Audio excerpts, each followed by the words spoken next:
tendríamos que plantearnos por qué la Constitución Política en el artículo 20, a la hora de hablar de la oralidad, solamente pensó en el sistema acusatorio de oral. Es la primera idea que tendríamos que hacer, cuando de principio tendríamos que hablar que el proceso es oral, y entonces estaríamos hablando de que es oral el proceso familiar, el proceso laboral, el proceso civil y otros procesos. Y sin embargo fue una modificación constitucional para introducir lógicamente el sistema acusatorio. Esa sería una idea importante. Esto haría inconstitucional cualquier otro proceso que no fuera oral, perdón, un proceso que fuera oral y que no fuera acusatorio, o que fuera oral y no fuera penal, sino que fuera laboral o demás. Esto sería una pregunta interesante. Y esa primera pregunta nos la tendríamos que decir si el hecho de que fuera o no fuera oral exigiera un mandato constitucional. Y creo que no. Sí mandaría o exigiría un mandato constitucional el hecho de que el proceso fuera público o privado. En cambio, que fuera oral o que fuera cualquiera de las demás, es decir, que fuera contradictorio, que fuera concentrado, que fuera continuo o que hubiera inmediación, es una realidad propia del proceso, en la que no hace falta de principio una razón constitucional. Y entonces tendríamos que hacernos la primera respuesta. ¿Cuál sería entonces la respuesta de un proceso oral respecto a un proceso, a cualquier otro proceso que no fuera el proceso acusatorio? El acceso a la justicia del artículo 17 constitucional.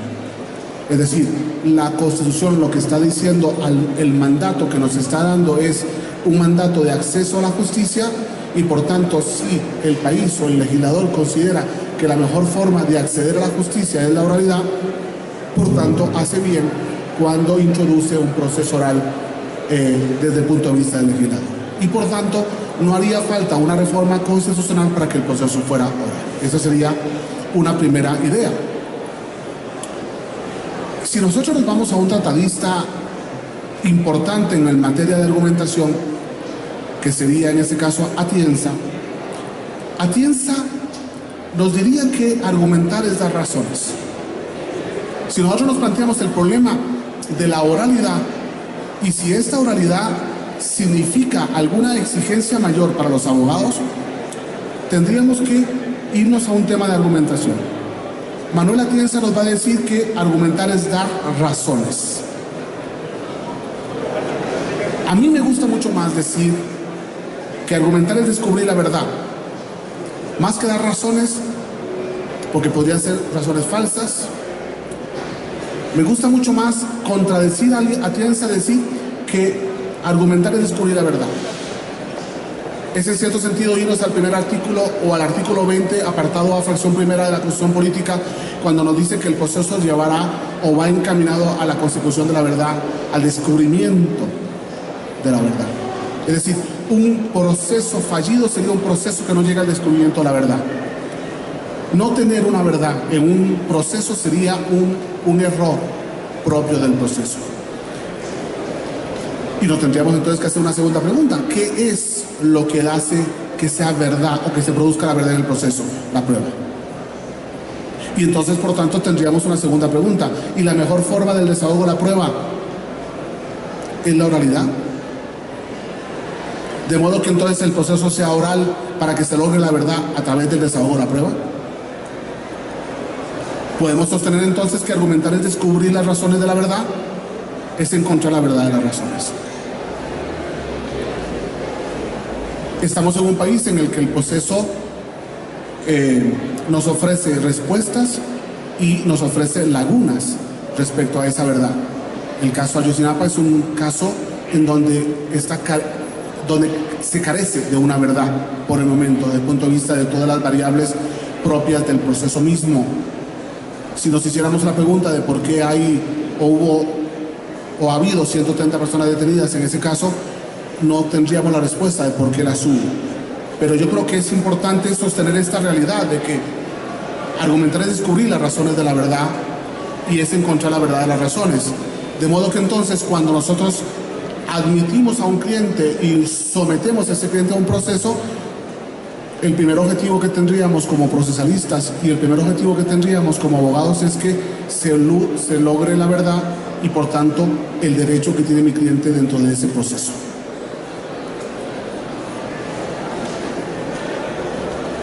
El principal acometido ético de quien ha sido llamado a administrar justicia, y en este caso tendríamos que hablar de los jueces, es encontrar la verdad procurando la verdad, porque esta no viene sola, porque la verdad se descubre, se tiene que descubrir, y porque la verdad se le esconde o se le puede esconder en el sistema escrito entre los archivos de los expedientes. Cada uno de nosotros somos conscientes como abogados de lo que puede significar una carpeta o un expediente y del montón de información que puede haber en una carpeta o un expediente y de cómo se puede sacar de ese expediente y de esa carpeta la información. Pero también sabemos que es muy posible o puede ser o llegar a ser difícil encontrar la verdad en la lectura de un expediente. El famoso argumento de oídas mexicano, que es muy mexicano, es encontrarnos con el juez para explicarle, en cierto sentido es oralidad, es dudosos de que el juez lea el expediente, le buscamos ¿para qué? Para dar un alegato de oídas, un argumento de oídas. Y esto es en definitiva lo que nosotros estamos tratando de hacer, es decir, no confío en que el juez pueda penetrar al interno de un expediente y encontrar la verdad, y entonces le doy un alegato de oídas para encontrar. Pero la Constitución Política hoy me prohíbe ese alegato de oídas porque le dice a los jueces en el artículo 20 constitucional, no puedes escuchar una parte sin que esté presente la otra. Y entonces ya no puedo sentarme como juez a la par de un empleado sin que esté el empleador, a la par de un administrado sin que esté la administración, a la par de un imputado sin que esté el abogado defensor y el fiscal de Ministerio Público. Entonces esto hace que la oralidad ya no se hace a través de un alegato de oídas o que el juez atienda a cada persona para escucharle, sino que lo tenga que hacer en audiencia. ¿Es esto bueno o es malo? Es un problema de procesos y a veces es un problema de criterios, porque podría no serlo. Pero es muy importante que ese acometido ético de quien ha sido llamado a administrar justicia, es decir, el juez, ese acometido de encontrar la verdad, procurando la verdad, porque esta no viene sola, y porque a ella se le esconde, y se les puede esconder en el sistema escrito, entre otros, entre los archivos del expediente, es la razón por la cual conviene argumentar desde la oralidad en la publicidad. Es decir, no solamente una oralidad privada, sino una oralidad que se realice en la publicidad, en una audiencia en la que pueda entrar el público. ¿Por qué? Porque lo contrario podríamos hacer una pantomima de oralidad, una audiencia oral en la que todo esté ya resuelto, que es una realidad en la que tendríamos nosotros que enfrentar actualmente. Es decir, tenemos muchas audiencias en las que el juez ya tiene el escrito y simplemente está esperando que pase la audiencia para leerlo. Por tanto, entonces, todo ese juego de ideas que se ha dado en la oralidad no sirve de mucho porque el juez ya tiene una respuesta. Y es una de las preguntas que se hacen hoy la mayoría de los magistrados de apelación. ¿Puedo yo tener una respuesta o no conviene que tenga una respuesta? Y la pregunta que le hacemos la mayoría es, ¿para qué tienes una respuesta en la audiencia o para qué celebras una audiencia si ya tienes una respuesta? Entonces la oralidad, en cierto sentido, va encaminada ¿a qué? A buscar las respuestas a través de ¿qué? Del debate en la contradicción de las partes. Entonces, un segundo distractor. Cuando nosotros nos damos cuenta de que además en la sala de juicio hay policías uniformados, un tercer distractor. Cuando nos damos cuenta de que hay una encargada de sala o una secretaria de sala que se levanta y se para constantemente, es un cuarto distractor. Y entonces nos damos cuenta de que cuando le preguntamos a cualquier persona al salir de una sala de juicios si entendió, nos va a decir, quiero ver el video porque me distraje. La oralidad lleva a la distracción. No es cierto que un juez está poniendo atención, no es cierto que el fiscal está poniendo atención, no es cierto que el demandante está poniendo atención, no es cierto que el demandado está poniendo atención. Una vez que se ha probado el hecho o la litis, viene el tema de la argumentación, cómo dar razones para demostrarle al juez que tu cliente tiene razón y no el otro. Lógicamente, las formas de impugnación, entre ellas en el juicio oral, el recurso de revocación o los incidentes o las excepciones y las nulidades por la vía incidental, y lógicamente al final un abogado inteligente que sepa concluir. Veamos cómo, distinto a sentarme a escribir, la oralidad me lleva a sentarme a expresarme, a tratar de convencer expresándome, a tratar de llegarle al juez a través de la expresión, pero procurando que yo pueda llegar a expresarme sabiendo que el otro también te expresa. Y eso es un punto muy importante, ¿no?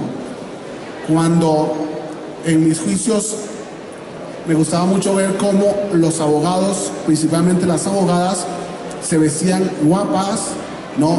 Los modos de vestirse, los modos de combinar el uso del negro, los pañuelos y las corbatas rojas, todo este montón de modelos iban tratando de descubrir que las debilidades de un juez. ¿Cómo llego al juez? A través de la forma de hablar. ¿Por qué? Porque lógicamente el litigio me lleva primero a la forma expositiva. ¿Cómo expongo mi caso? Pero no me expongas el caso si no lo puedes probar. ¿Cómo lo pruebo? ¿Cuál es la calidad de tus medios de prueba? Pero no solamente la calidad de tus testigos y peritos, sino cómo los interrogo. Porque no está por escrito el dictamen, sino que depende de tus preguntas y de sus respuestas. Lógicamente, entonces, ¿cómo argumento con ellos? ¿Cómo impugno?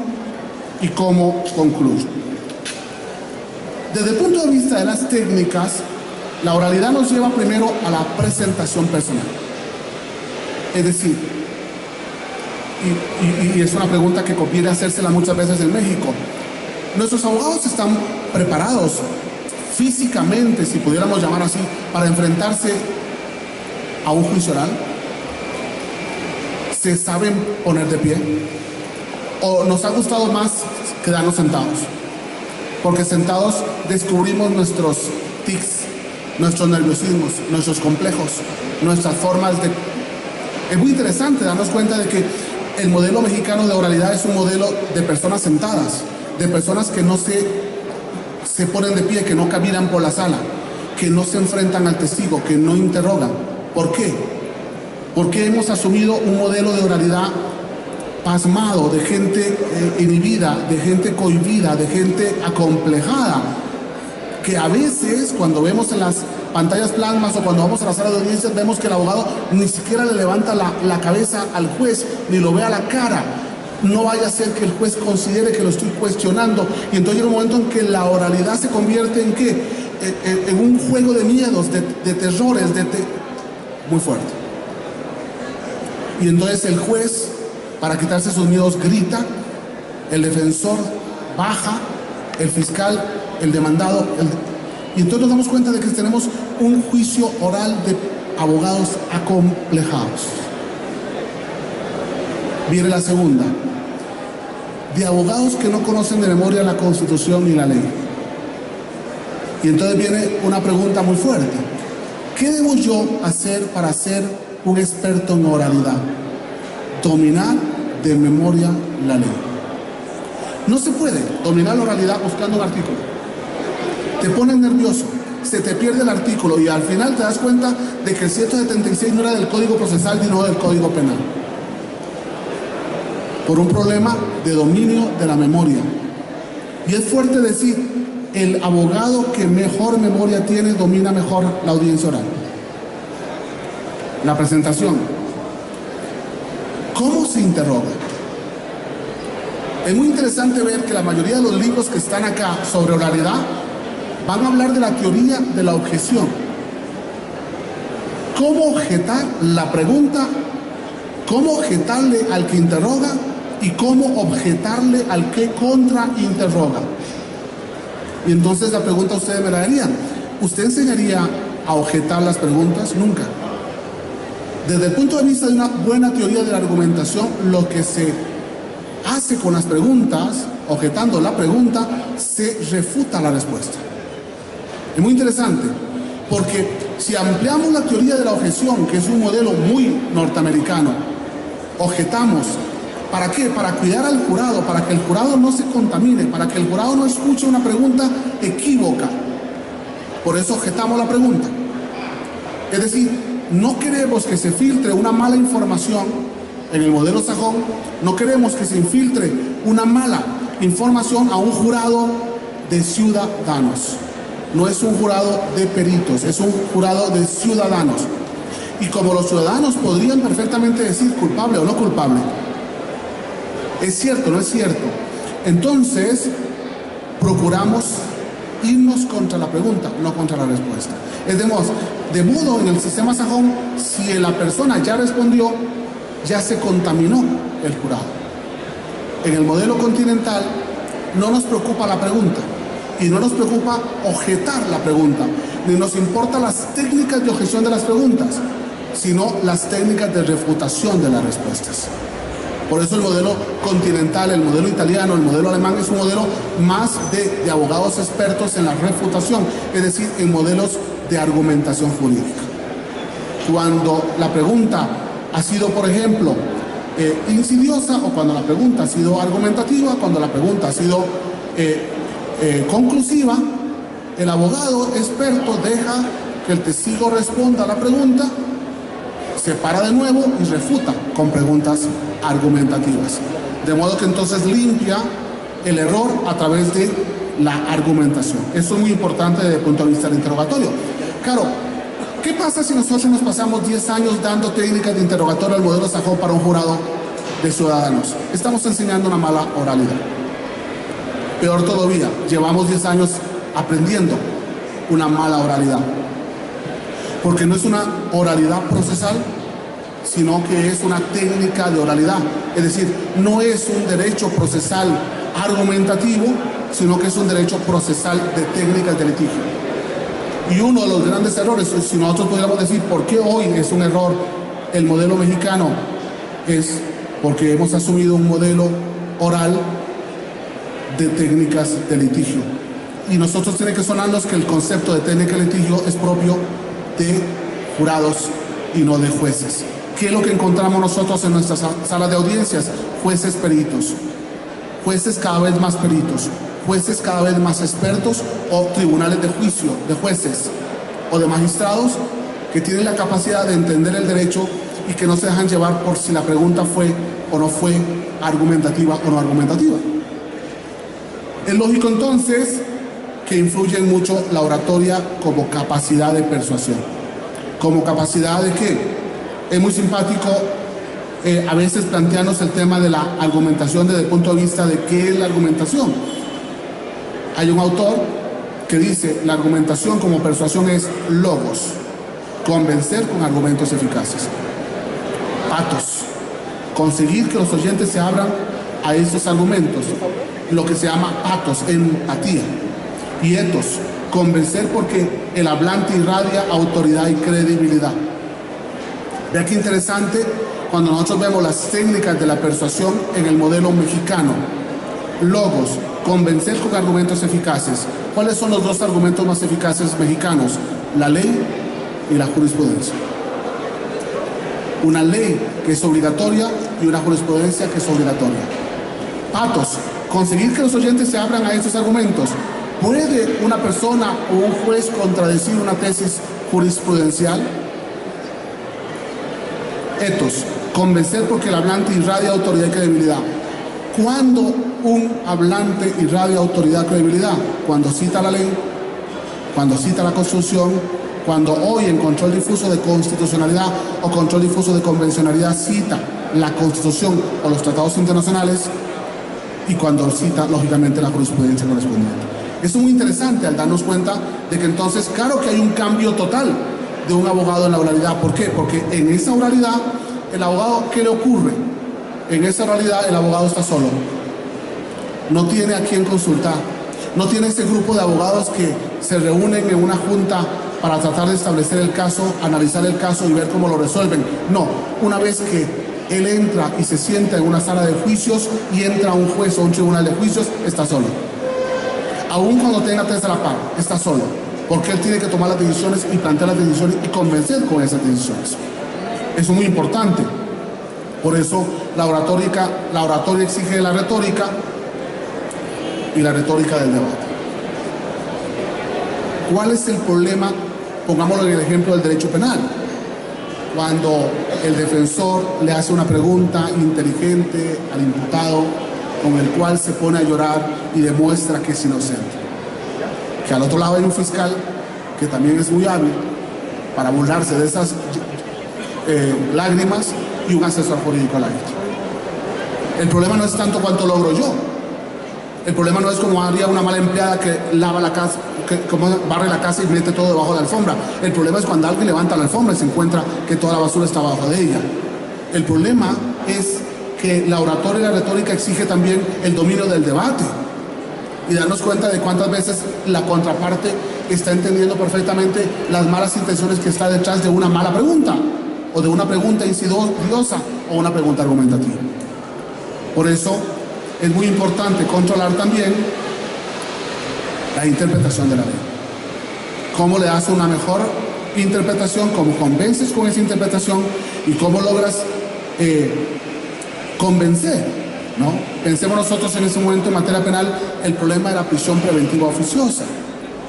Durante muchos años, porque esa reforma fue del 2008, se empezó a aplicar en los primeros estados, Chihuahua, Oaxaca, Zacatecas, Estado de México principalmente, el tema de la prisión preventiva oficiosa. Y los jueces empezaron a decir, siendo que es oficiosa la prisión preventiva, se ordena la prisión preventiva. Por ejemplo, por un homicidio, una violación. Hasta que viene un abogado y le dice, juez, lo oficioso no es obligatorio. La interpretación. Y empieza a hablarse de un segundo momento procesal, cuando aquello que era obligatorio aquello que era oficioso no es obligatorio. Y entonces obliga a los fiscales a argumentar en razón de la prisión preventiva, por ejemplo. Bueno, eso nos está ocurriendo con respecto al arraigo. Si ustedes dicen, ok, hay arraigo constitucional, pero ¿me pueden decir dónde está el arraigo en el Código Nacional de Procedimientos Penales? ¿Por qué el legislador se cayó del arraigo si hay un mandato constitucional del arraigo y hay una posibilidad de arraigo a nivel federal? Es que lo hemos dejado en la Ley Federal de Delincuencia Organizada. Ah, perfecto. Pero no está en el Código de Procedimientos Penales. Entonces empezamos a darnos cuenta de que de una u otra forma la interpretación también es fundamental y el dominio de la interpretación es fundamental en la oralidad. Y para poder interpretar favorablemente hay que dominar la ley. Por eso que finalmente en el tema de la técnica está el lenguaje corporal. La audiencia de juicio es una audiencia en la que la oralidad más importante es la corporal.